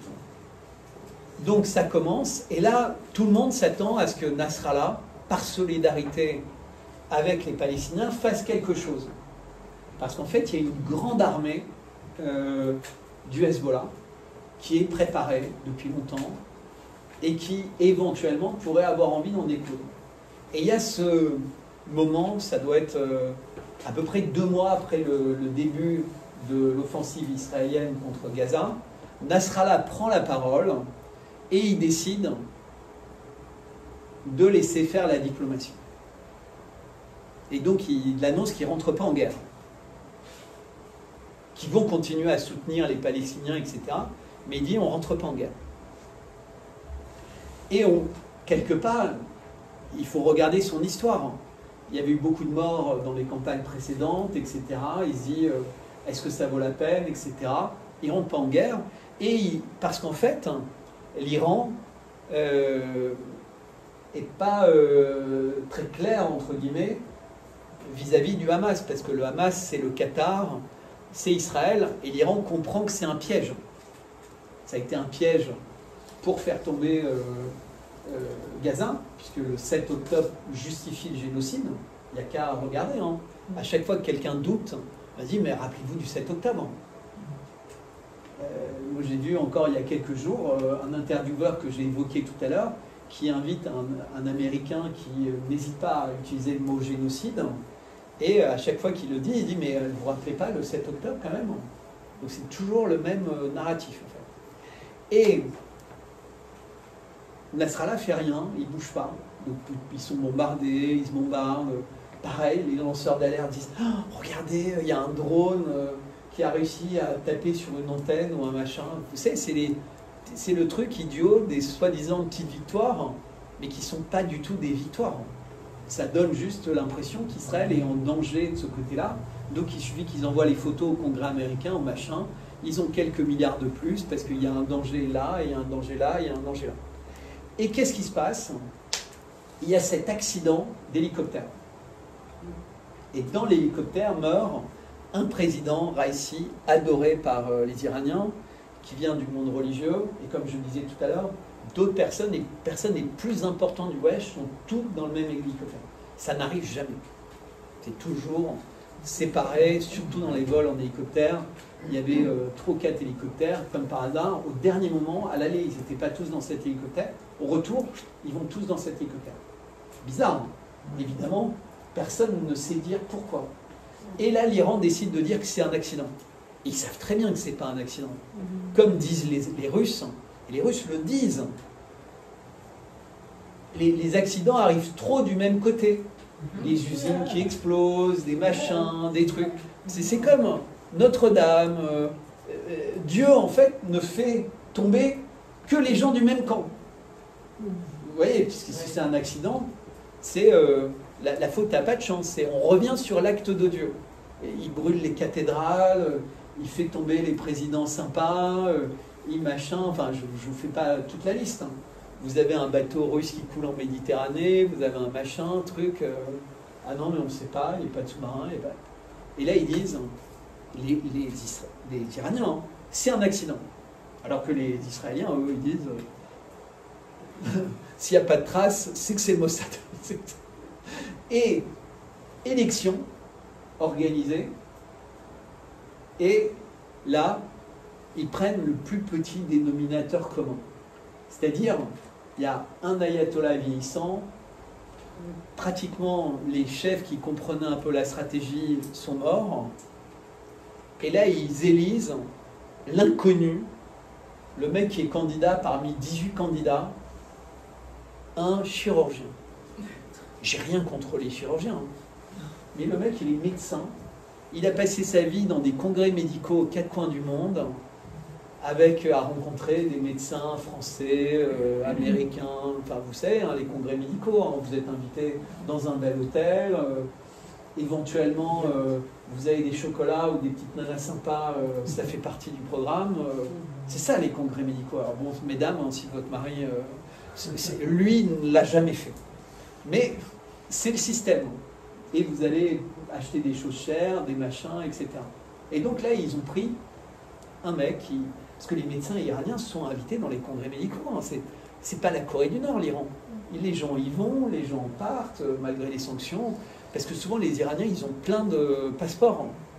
Comme c'est des gens qui sont très organisés, très malins, etc., ils ont des passeports américains, des passeports allemands, des passeports français. Enfin, si vous connaissez des Iraniens, ils ont tout le temps des passeports, donc ils peuvent aller avec le passeport qui va bien dans les pays qui va bien. L'Iran les considère toujours iraniens, mais les autres pays veulent bien, comme ils sont riches et qu'ils dépensent, etc., les considérer comme français quand tout va bien, quoi. Donc, il est élu. Et là, premier acte, il part, c'est super important, à New York, aux Nations Unies. Personne ne le connaît, il va là-bas. Il fait un petit discours en disant que l'Iran n'a pas de mauvaises intentions, qu'elle a envie, voilà, plus de sanctions, plus de machin, qu'elle a respecté tous les traités, tous les ceci, tous les cela. Et là, il rencontre en aparté Emmanuel Macron. Et il y a toutes les photos. Hein. On voit dans une salle, il est face à Macron et il le regarde comme un dieu. Vous savez, comme le regardent tous les gens après un câlin avec lui. Et donc, il a cette réunion. Et il se trouve qu'à ce moment-là, vous reprenez les dates, il y a de plus en plus de bombardements entre le Liban et l'Iran. Entre le Hezbollah et l'Iran, plutôt. Et les Américains, les Français, même les Israéliens disent on va faire un cessez-le-feu, enfin, il faut que ça s'arrête, quoi. Il faut se rappeler, il n'y a très peu de dégâts en Israël, hein, mais faites-moi confiance, juste à ce moment-là, il y a une montée d'intensité des combats. Et un peu avant ce moment-là, asseyez-vous bien, vous allez tout de suite vous rappeler, il y a les 5000 attentats avec des pagers. Vous savez, les fameux pagers où ils explosent dans les poches de tous les gens du Hezbollah. Et Israël dit c'est le plus grand attentat fait. Vous savez, les gens ils sont en mobilette, leur pager explose. Vous imaginez, vous avez le pager dans la poche, vous imaginez les dégâts. Dans des cuisines, le téléphone il est posé près du truc à gaz, l'appartement entier explose. Il y a eu tout ça, des enfants défigurés parce qu'ils rapportaient le pager courant. Vous savez, un enfant, le pager sonne, bah tiens, va le chercher. Il va le chercher, le truc explose alors qu'il l'amène, il perd sa main, il perd le visage. Franchement, j'ai vu des images inimaginables. Ça se passe au Liban et ça s'appelle les actes terroristes parce que c'est des outils civils trafiqués en armes. C'est un pager, c'est pas un truc militaire. Donc, le Hezbollah a été extrêmement choqué. Il y a même l'ambassadeur d'Iran qui a été aveuglé, qui a perdu ses deux yeux, l'ambassadeur d'Iran au Liban, à cause d'un pager qu'il avait lui aussi... qui était, parce que c'était des trucs où ils pensaient qu'ils pouvaient téléphoner et s'envoyer des messages sans être espionnés. Et en fait, non seulement ils étaient plus qu'espionnés, mais ils étaient infiltrés par ces pagers. Et donc les mecs explosent. Donc, le Hezbollah est complètement désorganisé, mais pas totalement décapité. Nasrallah est vivant, la plupart sont vivants, mais il y en a beaucoup qui ont été blessés. Et là, Macron explique au président iranien, vous inquiétez pas, moi, le Liban, je connais très bien la France, etc. Il va y avoir la paix, j'en ai parlé aux Américains, j'en ai parlé aux Israéliens, tout va bien, vous pouvez dire aux mecs du Hezbollah de préparer les trucs de paix, tout va bien. Donc, l'autre, hyper naïf, il appelle, et les mecs du Hezbollah se disent « Macron nous a dit ça, on a entendu ça aux infos, c'était sur CNN, c'était partout, ils veulent faire la paix, les pays ne veulent pas qu'ils bombardent l'Iran, ça a choqué beaucoup de monde, le truc des attentats terroristes, voilà. » Et donc, ils décident de se réunir dans le même quartier de Beyrouth, tous ensemble. Et en plus, ils ne sont pas inquiets, puisque Netanyahou est à New York aussi. Donc, s'il ne va pas faire la guerre de New York, il sait qu'il est là pour discuter de la paix avec des gens qui lui tapent sur les doigts, les Russes ou les Chinois ou les machins lui disent arrête le bordel, quoi. Il est à New York. Donc, les mecs font l'inverse de tout ce qui est prévu. C'est comme les Iraniens qui montent dans le même hélicoptère, tous dans le même hélicoptère, qui s'écrasent. Là, tous les mecs se retrouvent dans le même quartier de Beyrouth, dans le même bunker. Et comme les Iraniens sont persuadés qu'il ne va rien se passer, il y a le remplaçant de Soleimani, qui s'appelle Nifour Roucham, qui est avec son état-major, 30 mecs, des généraux, donc lui c'est le top général, et qui sont là, dans le bunker. Mais ils se sentent à l'abri dans ce bunker. Au-dessus d'eux, il y a un bouclier humain. Il y a un quartier entier, des milliers de personnes qui y vivent et tout. Ils n'ont jamais imaginé que ce serait bombardé. C'est au cœur de Beyrouth. Mais ils peuvent imaginer qu'il pourrait y avoir des tueurs du Mossad ou machin. Mais bon, ils ont prévu ça. Et puis surtout, on leur a dit qu'il n'y avait pas de problème. Qu'il y avait, ok, il y avait eu les trucs de terrorisme, mais c'était pour leur faire peur, pour leur donner envie de signer la paix. Et là, qu'est-ce qui se passe? Des avions arrivent et ils bombardent tout le quartier. Ils tuent tout le monde. 1500 morts dans les immeubles. Je ne sais pas combien de morts dans les blocos et les décombres, etc. Et le lendemain ou le surlendemain, Netanyahou qui sort une photo de lui à New York avec son truc de commandement, le moment où il dit « tapez ». Je ne sais pas si vous réalisez ce que je viens de vous dire. On a toutes les photos. On a toute la séquence. La presse raconte que ça va être la paix. Macron rencontre le président iranien. Le président iranien dit à ses mecs, ça va être la paix, vous pouvez vous réunir. De toute façon, là, vous êtes en train de vous faire casser la gueule, donc autant faire la paix. Et une fois que les mecs sont tous tombés dans la nasse, Netanyahou appuie sur le bâton et il tire tout. Et là, il y a un truc, je me dis, ça y est, les mecs comprennent. L'ayatollah fait un discours. Bon, Nasrallah est mort, Niforoucham est mort, le Hezbollah est décapité, et après ils vont tous être tués. Le remplaçant sera tué, le remplaçant du remplaçant sera tué. On en est au 3 ou 4e remplaçant du remplaçant. Les mecs, ils deviennent en titre, ils sont cachés, ils n'osent plus parler, enfin, vous voyez, ils sont... Et tous les chefs militaires se sont fait tuer dans des hôpitaux, ceux qui étaient blessés et tout. Parce que tous ceux qui ont été blessés, qui ont été mis dans des hôpitaux parce qu'ils n'étaient pas morts, ils ont été tués dans les hôpitaux, ils ont été tués partout. Ça a été le massacre. Donc vous savez, quand vous avez un réseau entier, hein, c'est comme ce que je vous disais pour l'état-major, il n'y a plus rien. Il faut juste dire la vérité. On s'est fait avoir, quoi. On a perdu, il faut retrouver autre chose, en fait. Il faut combattre différemment, combattre en disant la vérité. Parce que, pourquoi personne de tous ces gens-là ne dit ce que je suis en train de dire? C'est parce que c'est une guerre informationnelle. Exactement. Mais dans une guerre informationnelle, votre arme fatale, c'est la vérité. Ouais.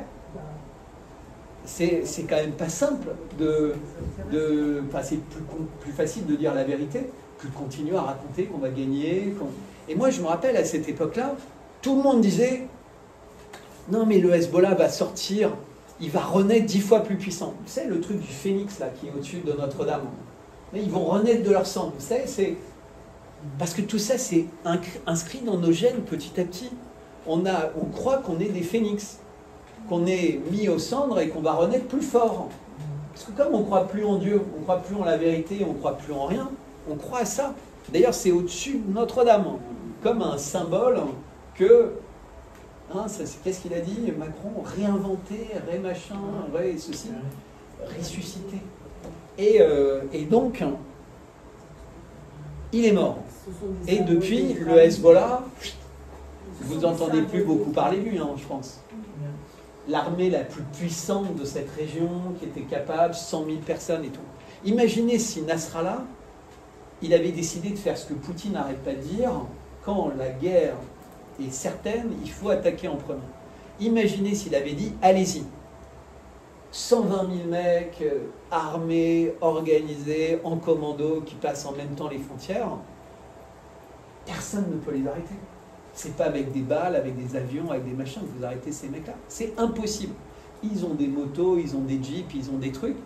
C'est comme des moustiques, ils arrivent. Impossible. On a bien vu, puisque c'est exactement ce qui est arrivé, et c'est la transition, en Syrie. Les mecs, ils ont été préparés pendant des années, avec des techniques de petits drones, de petits machins, etc. En 15 jours, ils ont fait tomber la Syrie. Pourquoi? Parce qu'ils ont utilisé la diaspora, qui leur a dit, il est cuit le régime, beaucoup la diaspora syrienne en France d'ailleurs. Ils ont utilisé la zone d'Idlib, parce qu'en fait, ils avaient fait la paix trop tôt, il y avait une zone en Syrie qui était contrôlée par les terroristes, dans laquelle il y a eu plein d'argent, il y a eu plein de terroristes du monde entier qui sont allés. C'est d'ailleurs de là que sont venus ceux qui ont fait les attentats de Crocus, juste pour... Et ces gens-là ont fait tomber le deuxième pays de l'axe chiite. c'est-à-dire les deux seuls pays de l'axe chiite avec un accès direct à Israël. Donc, quand vous n'avez plus de frontières avec un pays, vos fantassins, comment voulez-vous utiliser 6 millions de soldats, ou 5 millions de soldats, ou 1 million de soldats, quand vous n'avez plus de frontières? Parce que les gens, ils comparent, mais la Russie et l'Ukraine, ils ont une frontière commune, c'est des mecs qui se battent, ils sont dans des tranchées, ils avancent, ils reculent, ils envoient des missiles, des avions. Mais quand la frontière, elle est à 1500 km de chez vous, 2000 km, à quoi ils vous servent, nos soldats? Ils font ça avec leurs fusils, ils tirent en disant, on ne sait jamais. Non mais, vous voyez ce que je veux dire? C'est absurde. Donc le deuxième pays tombe. Et là, quand vous êtes l'Iran, tout votre état-major, il doit se dire, merde les gars, toute notre stratégie militaire, elle reposait sur plusieurs pieds. Vous savez, c'est comme une chaise. Pour qu'une chaise elle soit solide, bah, il ne faut pas un pied, sinon, enfin si vous avez vos deux jambes, ça peut aller, mais c'est dès que vous allez bouger, ça va être compliqué. Mais il faut, une chaise, elle est bien avec 4 pieds. 3 pieds, ça va. 2 pieds, c'est pas terrible. Un pied, c'est vraiment compliqué. Essayez. Bah, la stratégie, elle reposait plus sur une seule chose, leurs missiles, mais ils n'avaient plus du tout d'alliés qui pouvaient faire peur, entre guillemets. Et donc, ils le savent, ça. Et qu'est-ce qui se passe? La première nuit, les seuls mecs qui comprennent encore un peu la stratégie, les chefs des états-majors, des gens qui ont été proches, qui ont été formés par Soleimani, qui ont été proches de Nifouroshan, qui comprennent ce que je suis en train de vous dire, parce que dans une armée, vous ne faites pas des réunions confidentielles avec 3000 personnes quand vous savez que vous êtes infiltré. Vous faites une réunion avec les gens qui ont passé tous les caps des fils, qui sont devenus des boss d'état-major, et c'est avec eux que vous parlez. Donc je vous rappelle qu'il y avait aussi un consulat à Damas où il y avait aussi des très hauts gradés qui avaient été tués. Il y a eu 7 ou 8 généraux iraniens qui avaient été tués dans un consulat. Vous vous rappelez le consulat de Damas, le consulat iranien de Damas? Non, vous avez oublié? Bon, enfin bref, il y avait un consulat aussi qui avait été détruit, et c'est suite à ça que les Iraniens avaient envoyé quelques missiles en fait, mais qui avaient atteint aucune cible en fait. L'objectif, c'était de dire on a des missiles. Bref, la première nuit, tous leurs généraux les plus importants meurent. Ils n'ont plus d'alliés sur lesquels s'appuyer au Liban, en Syrie, même en Irak. Parce qu'en Irak, évidemment, au cours de la même période, quand vous êtes le stratège qui veut détruire l'Iran, bah ce que je suis en train de vous dire, vous le savez. Si moi je suis capable de le comprendre, vous imaginez, eux, ils le comprennent 1000 fois mieux, puisqu'ils ont que ça à faire. Donc, détruire leurs adversaires. Donc, ils ont aussi décapité et tué tranquillement, avec un parapluie bulgare, avec de la bouffe empoisonnée, avec un tueur à gages, avec un machin. Ils ont tué tous les mecs qui les dérangeaient. Donc l'Iran se retrouve le 13 au matin. Ils ne savent pas comment tous ces gens ont été tués. Les mecs de leur programme nucléaire, leur batterie de trucs anti-aériens, leur radar, leur machin. Et là, au lieu de dire, comme leur disent les Russes, comme leur disent tout le monde, escaladez pas les gars, vous êtes déjà quasiment morts. Si vous rentrez dans le jeu, vous savez, moi je donne cette image, vous avez Mike Tyson devant vous, puis vous êtes là, et le mec, il vous flanque un coup de poing, vous tombez, vous avez déjà perdu la moitié des dents, vous êtes en sang, vous êtes groggy, au lieu de rester par terre, et de vous dire, maintenant, il faut que le monde entier voit ce qu'Israël me fait. Il faut que le monde entier voit ce qu'Israël me fait. Ce qu'ils ont fait avec la Syrie, ce qu'ils ont fait avec le Liban, ce qu'ils ont fait avec l'Irak, ce qu'ils ont fait avec Kadhafi. Je reste au sol et je dis aux Chinois et aux Russes, venez à mon secours, je ne peux pas. Vous ne faites pas semblant d'être brave, vous ne vous levez pas, et puis vous reprenez le combat, le mec il va vous tuer. Vous n'avez pas besoin d'être martyr.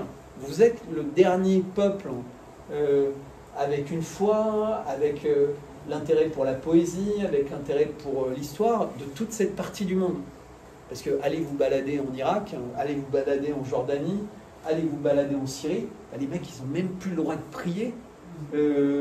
L'imam Hossein, qui est le troisième personnage le plus sain parce qu'ils sont contrôlés par des takfiristes ou des machins qui sont des espèces de terroristes qui sont devenus en costume Hugo Boss, des mecs sympathiques, et qui les tuent quand ils prient une formule, enfin qui ne croient même pas en Dieu en fait, c'est un espèce de Talmud coranisé.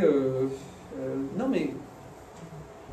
Et donc, ils décident de se relever, et là franchement, si vous relevez pour vous battre, n'importe quel stratège au monde, en tout cas Soleimani, Nifouroshan, tout le monde aurait dit, là c'est la pluie de feu. C'est-à-dire vous balancez tout.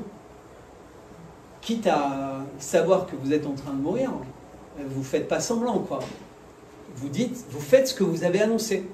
Puisque l'Iran avait toujours dit, si vous nous rattaquez, si vous nous faites ça, ce sera le déluge de feu. Et là, les mecs, ils envoient une vingtaine de missiles. Ah non, non, mais on veut durer, on veut pouvoir vous envoyer 20 missiles par jour pendant des mois. Comme ça, vous savez d'où viennent mes missiles, vous savez où sont mes lanceurs, vous savez quelle est notre stratégie, et puis vous pouvez continuer à nous descendre un par un, parce que finalement, on veut se battre, mais on ne sait pas se battre. Enfin, vous voyez, si vous savez que c'est votre dernière chance de vous battre contre Mike Tyson, parce que le prochain coup, vous allez tellement... le mieux, c'est dans Monty Python. Dans Monty Python, il y a un moment dans un film, le roi Arthur qui vient, et il y a quelqu'un qui est un soldat qui voudrait bien prendre avec lui. Vous connaissez, et le mec dit non, non, je veux pas, moi je garde le pont. Et l'autre lui dit, ben non, mais laisse-moi passer, je veux aller de l'autre côté du pont, c'est pas grave si tu viens pas avec moi, laisse-moi passer. Et l'autre lui dit, non, non, tu devras me passer sur le corps. Il dit, je veux pas te passer sur le corps, je veux que tu viennes avec moi. Et alors il commence à se battre, et le roi Arthur lui coupe un bras.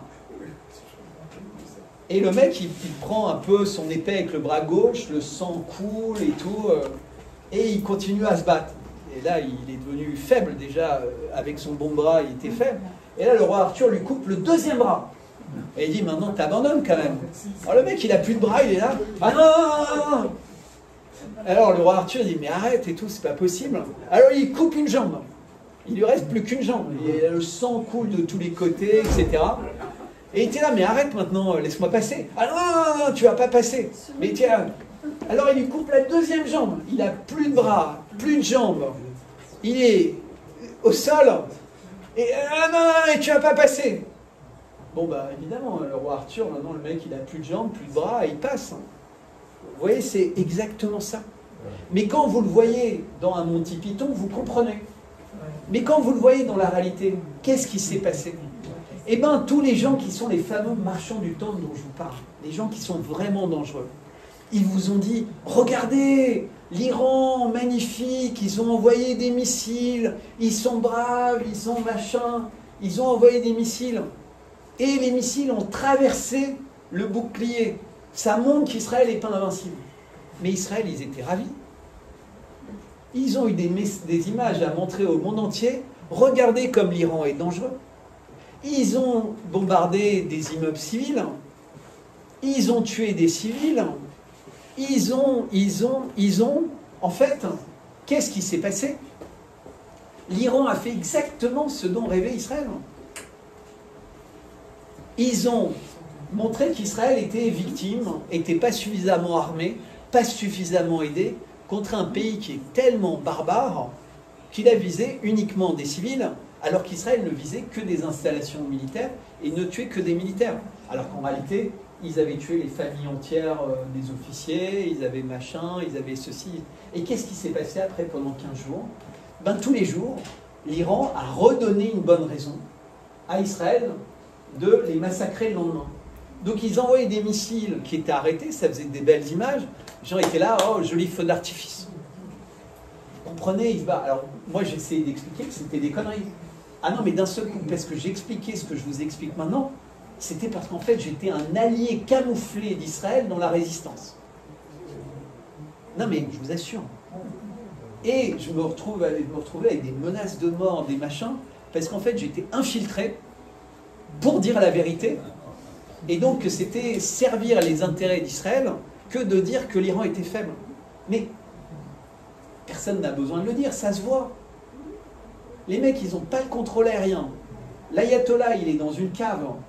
Il enregistre ses déclarations en différé, comme Ben Laden. Vous imaginez? Il est dans un pays qui est censé être en train de flanquer une gifle aux Américains, aux Israéliens, et le mec le plus important du pays, il n'ose même plus voir ses proches de peur qu'ils le tuent. Enfin, c'est qu'il y a un problème. Enfin, vous voyez ce que je veux dire? Mais non, il ne faut pas voir le problème. Et donc, au lieu, qu'est-ce qui se passe? Ils vont voir Poutine, après 12 jours. Poutine, qui, et ça c'est le plus important, depuis 2 ans et demi où il travaillait avec Raisi, ils étaient en train de faire un pacte comme l'OTAN entre l'Iran et la Russie, avec un article de défense collective. Et ils voulaient fournir... Avec la Chine. Et la Chine aussi. Voilà. Mais c'était bipartite, chacun faisait dans son camp. Ils ont, avec la Corée du Nord, ils ont des accords avec la Chine, et là, il y avait la Russie bossait pour cet accord avec l'Iran, mais juste en bipartite. Et subitement, Raisi meurt, et le nouveau président dit, ça on va le mettre en annexe, il faut qu'on le regarde à part, on va bien signer tout le reste, mais le truc de défense commune, etc., vous comprenez, c'est compliqué, parce qu'on négocie avec les Français, avec les Européens, la fin des sanctions. Et eux, ils nous disent, vous comprenez, la Russie, c'est vraiment l'ennemi de l'Europe, vous avez vu ce qui se passe. Si vous vous mettez dans un partenariat comme ça, on ne risque pas de vous sortir des sanctions, parce que vous allez être... Alors ils disaient, bah ouais, ils ont raison, ils font tellement de sanctions à la Russie, tellement de trucs, si nous on veut sortir des sanctions, il ne faut pas qu'on soit trop lié à la Russie. Et à nouveau, c'est les Français qui les ont convaincus de ne pas signer cet accord. S'il y avait eu cet accord, jamais personne n'aurait attaqué l'Iran. Mais nous, on les a convaincus de ne pas le faire. Et bien, vous savez avec qui, pendant les 12 jours, tous les jours, parlait le président iranien? Avec Macron. Et vous allez trouver, puisque même Macron s'en vantait de dire qu'il était en contact direct, qu'il lui parlait, etc. Mais ça fonctionne à chaque fois. À chaque fois. Et donc, c'est ceci, cela, etc., etc. Et finalement, les Russes leur disent, mais arrêtez les gars, vous êtes vraiment en train de vous faire descendre, vous êtes en train de vous faire détruire. C'est-à-dire, vous allez avoir la guerre civile, le machin, vous allez avoir la totale. Arrêtez. Et donc, ils ont accepté d'arrêter quand Trump leur a dit ça, parce que les Russes ont dû faire passer aussi un certain nombre de messages. Puis de toute façon, les Américains, ils avaient toujours dit qu'ils venaient pour le nucléaire, même si Trump a joué sur le changement de régime, etc. Mais c'était pas un coup de génie, Trump. En fait, Trump, personne ne peut dire que vous voulez la paix quand vous avez détruit l'adversaire. C'est ce que j'expliquais avec... c'est facile. Hein. Vous avez quelqu'un, vous l'aimez pas, vous lui détruisez, vous lui coupez les 2 jambes, les 2 bras, et vous dites maintenant, tu signes la paix, je te mets le stylo dans la bouche, tu fais la croix, c'est bon. Et puis après, vous dites, regardez, je suis un faiseur de paix. Mais vous n'avez pas fait la paix, vous avez détruit le pays, vous faites semblant de faire la paix, et il va tomber comme un fruit mûr de l'intérieur, parce que c'est ce qui va se passer. Mais il y a quand même un point, je crois, avec l'Iran, il y a donc une ligne de chemin de fer. Oui, avec la Chine. Avec la Chine. Oui, mais les Chinois, le problème, c'est que, en fait, vous ne pouvez pas forcer un pays à ne pas être débile. Ce que faisait Raisi, c'était que lui, il était allé au-delà de la stratégie de Soleimani. Raisi, il avait commencé à discuter avec l'Arabie Saoudite. Il y avait des ambassades qui avaient rouvert dans les 2 pays. Les pays se parlaient. L'ambassadeur d'Arabie Saoudite était venu pour démarrer, d'Arabie Saoudite en Iran, pour démarrer l'Hajj, le pèlerinage vers la Mecque, avec les chiites. Il y avait le Pakistan qui s'était beaucoup rapproché de l'Iran, alors que pendant longtemps, il y avait des mouvements terroristes qui étaient créés et financés par les mêmes suspects que d'habitude, pour que ces 2 pays se détestent. Tout ça, c'était en train de changer, parce qu'en fait, ils avaient une vision de diplomatie. En fait, ils voulaient refaire ce qu'avait fait Saladin. Vous savez, Saladin, le personnage des croisades, etc. Qu'est-ce qu'il avait fait? Il avait unifié les musulmans. Eh bien, les Iraniens s'étaient dit, c'est à nous de faire ce travail de Saladin. On va réunir les musulmans, mais pas pour conquérir le monde, pas pour juste parce qu'on sera suffisamment puissants tous ensemble. Et Ben Salman avait compris. Et donc il jouait le jeu en fait. Mais sans trop se fâcher avec... sans trop être dans les briques, mais en disant, si l'Iran tombe, moi, je vais être assassiné demain. Parce que il n'y a pas plus infiltré que l'Arabie Saoudite. Vous imaginez par rapport à l'Iran, ça fait 20 ans, 30 ans, 40 ans qu'ils sont occidentalisés avec les boîtes, avec l'armée, avec le machin. Donc ils ont les trucs voilés, mais ils sont vraiment très très infiltrés en fait. Le seul pays qui est capable de se défendre en ce moment contre ce qui se passe, c'est la Corée du Nord. Parce qu'en fait, dès que vous ouvrez un tout petit peu la porte à ce monde de mensonges, de corruption, de compromis, de machin, en fait, vous êtes cuit. Si vous prenez des images, et puis j'arrête là cette phase, mais en Amazonie ou en machin, ou les pygmées, ils sont très heureux. Vous savez, moi j'ai toujours cette histoire du pêcheur du lac Titicaca. Le monsieur, il a une maison au bord du lac Titicaca, et tous les matins, à la même heure, il prend son bateau à rame, il part, il s'arrête à un endroit dans le lac, il met sa canne à pêche, et puis il pêche un poisson, puis 2 poissons. Parfois, ça lui prend 5 minutes, parfois, ça lui prend 1 heure, 2 heures, 3 heures. Et une fois qu'il a 2 poissons, il rentre, et puis il rentre chez lui. Puis il s'installe, et puis il profite de la vie, il fait griller les poissons, le machin, etc. Et puis il y a un Américain qui l'observe tous les jours, et puis un jour, il va le voir, et il dit, mais ils ont l'air bons, vos poissons et tout, c'est magnifique ce que vous faites, mais pourquoi vous en prenez que 2? Parfois, vous auriez le temps de pêcher un peu plus longtemps, d'en avoir plus, vous pourriez les vendre. Et puis il dit, bon, les vendre, pourquoi? Bah, comme ça, vous gagneriez un peu d'argent en les vendant. Ah bon, pourquoi? Bah, avec l'argent, vous pourriez peut-être vous acheter un petit moteur avec votre bateau, parce qu'un jour, vous allez peut-être plus fatigué, et vous en aurez marre de ramer. Alors l'autre se dit, mais, enfin, moi j'aime bien, parce que c'est bon pour ma santé de ramer, ça me fait faire des exercices, je respire, etc. Oui, mais avec un moteur, vous irez plus vite au milieu du lac, vous pourrez aller dans des zones où il y a plus de poissons, vous aurez plus de poissons, vous pourrez acheter une 2e canne à pêche, puis etc., etc., pour les vendre, pour gagner plus d'argent. Et puis après, ben, vous savez, vous pourrez avoir des employés, un autre bateau, un autre ceci, cela, et puis ceci, puis vous pourrez faire une pêcherie, et puis vous aurez des boîtes de conserve, et puis des poissons surgelés, et puis vous aurez une plus grande maison, et puis vous aurez un plus grand machin, et puis une voiture, et puis quoi ben, après, une fois que vous aurez tout ça, ben, vous pourrez pêcher pour le plaisir.